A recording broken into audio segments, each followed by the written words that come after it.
आपलं वाटोळं झालंय।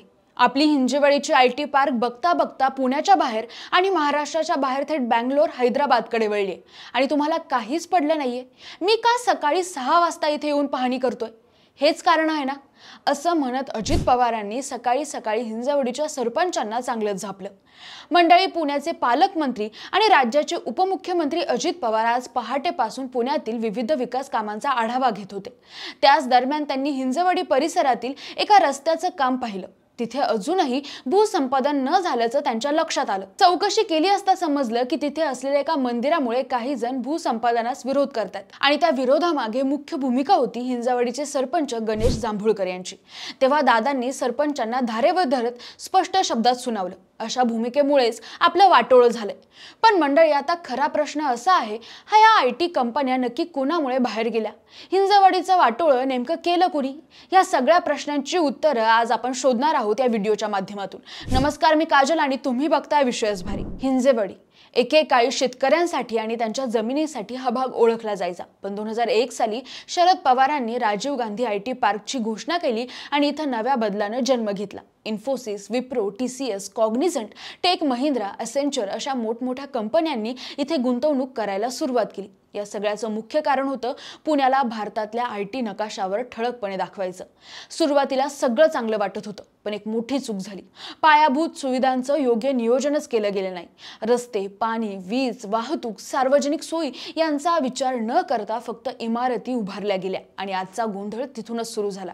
हे आयटी पार्क जवळपास 3 टप्प्यांमध्ये उभं झालं, पण त्यामागे 2 संस्था होत्या, MIDC आणि PMRDA। दुर्दैवाने या दोघांमध्ये समन्वय नव्हता, यामुळे पुढे अनेक अडचणींना तोंड द्यावं लागलं। रस्ते तयार झाले, पण पाणी पुरवठ्याचं नीट नियोजन नव्हतं। दुसरीकडे बिल्डरांनी इथल्या शेतकऱ्यांच्या जमिनी सोन्याची किंमत देऊन विकत घेतल्या। मोठमोठी घरं आणि इमारती उभारल्या, पण पायाभूत सुविधा मात्र खूप उशिरा आल्या। ह्याबरोबर हिंजेवाडीमध्ये सध्या दररोज सुमारे 4 ते 5 लाख कर्मचारी कामासाठी ये जा करतात, पण त्यांच्यासाठी ठोस पायाभूत सुविधा तयार केल्या जात नाही। रस्त्यांची संख्या, रुंदी अपुरी आहे, पार्किंगची तर प्रचंड कमतरता। PMPLची बस वाहतूक असली तरी त्याच्या वेळा खूप अनियमित आणि अपुऱ्या आहेत। शिवाय 2021 साली सुरू झालेलं मेट्रोचं काम अजूनही पूर्ण झालेलं नाही। खांब उभे आहेत, पण गाड्या नाहीत। काही ठिकाणी फ्लायओव्हर तयार झाले खरे, पण त्यांच्या खालचे रस्ते मात्र खड्ड्यांनी भरलेत। कामगार, रहिवासी आणि कंपन्या तिघेही या वाहतूक कोंडीत अडकले। आता दिसायला जरी या रोजच्या समस्या वाटत असल्या तरी या अडचणींचा परिणाम थेट पुण्याच्या विकासावर होतोय। गेल्या महिन्यात पावसात अख्खी PMPL बस पाण्यात बुडाली होती। पाऊस पडला की गुडघाभर पाणी आणि 10 किलोमीटर लांब ट्रॅफिकची लाईन। याचा त्रास होतो एम्प्लॉयला आणि मग त्याच्या वेळेच्या गणिताचा त्रास होतो आयटी कंपनीला। या सगळ्या समस्यांना धरून ह्या आयटी कंपन्यांना त्यांच्या प्रोडक्टिव्हिटीमध्ये सतत चढ उतार सहन करावे लागतात। ट्रॅफिकचा गोंधळ, कर्मचाऱ्यांच्या सोयी सुविधांचा अभाव आणि पायाभूत सुविधांची कमतरता या सगळ्यांचा मिळून प्रचंड बोजवारा सध्या हिंजेवाडीत उडालाय आणि त्यामुळे अनेक आयटी कंपन्यांनी आपली ऑफिसं पुण्याच्या बाहेर हलवायला सुरुवात केली आहे। नागपूर, बंगलोर, हैदराबाद, नोएडा ही त्यांची नवी ठिकाणं झाली। काही कंपन्यांनी तर वर्क फ्रॉम होम मॉडेल कायमस्वरूपी स्वीकारलं आणि पुण्यातील ऑफिसच बंद केली। याचा परिणाम म्हणजे एकेकाळी आयटी उद्योगाची गजबजलेली केंद्र आता काही दिवसांनी रिकामी पडलेली दिसतील आणि यामागे मुख्य कारण असेल नियोजनाचा अभाव आणि राजकीय उदासीनता। गेल्या महिन्यात या सगळ्या अडचणी सोडवण्यासाठी मुख्यमंत्री देवेंद्र फडणवीस यांनी महत्त्वाचे आदेश दिले होते। ते म्हटले होते की पुणे मनपा, पिंपरी चिंचवड मनपा, PMRDA आणि MIDC या सगळ्या संस्थांनी एकत्र येऊन योग्य समन्वयाने काम करावं। उपलब्ध संसाधनांचा उपयोग करून नागरिकांना चांगल्या सुविधा द्याव्यात आणि वेळेवर काम पूर्ण व्हावीत, यासाठी एक मोठा आराखडा तयार करावा, असं त्यांनी स्पष्टपणे सांगितलं। त्या सभेतच अजित पवारांनी सार्वजनिक वाहतूक व्यवस्था भक्कम झाल्यास हिंजेवाडी परिसरातील गर्दी कमी होईल हे लक्षात घेऊन मेट्रो स्टेशनची कामं डिसेंबरपर्यंत पूर्ण करण्याचे स्पष्ट निर्देश संबंधित यंत्रणांना दिले होते। आता या कामाच्या पाहणीसाठी 2 आठवड्यांनंतर पुन्हा एकदा हिंजेवाडीत पाहणीसाठी ते आले होते। तिथे त्यांनी हिंजेवाडी परिसरातील एका रस्त्याच्या विकास कामाची देखील पाहणी केली। यावेळी रस्त्यासाठी आवश्यक असणारं भूसंपादन झालं नसल्याचं अजित पवारांच्या लक्षात आलं।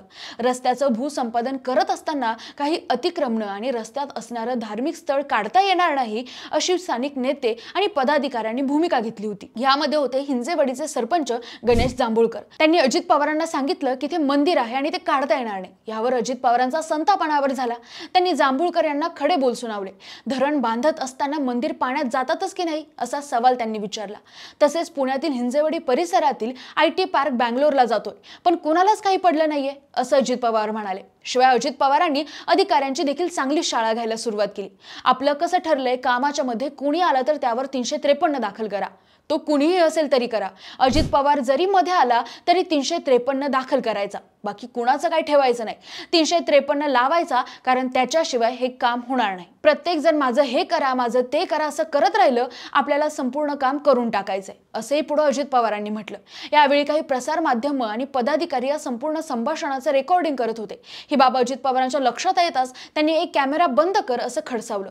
हा सगळा प्रकार माध्यमांच्या कॅमेऱ्यामध्ये रेकॉर्ड झाला. मंडळी, अजित दादांचा या भागातला 2 आठवड्यातला हा दुसरा दौरा होता. तर यामुळे दादांच्या या सक्रिय भूमिकेचा येणाऱ्या महापालिकेच्या निवडणुकीशी थेट संबंध असल्याची शक्यता नाकारता येत नाही.